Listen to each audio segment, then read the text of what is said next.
To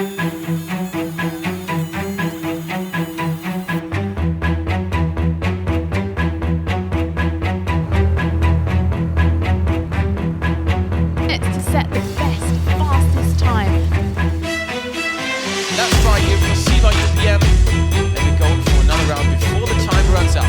Let's see if they can really compete this time against themselves. Our team achieved second place in the silver multi-run race. We also recorded the 6th fastest overall lap time in the competition.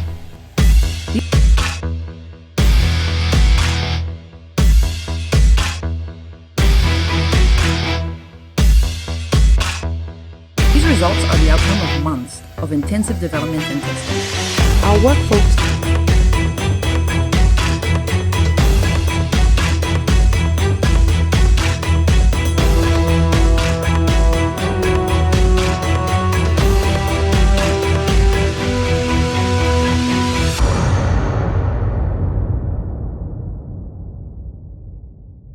team that have a lot of love and support here. They have travelled all the way from Spain. UPM among the world's leading teams in aerial robotics.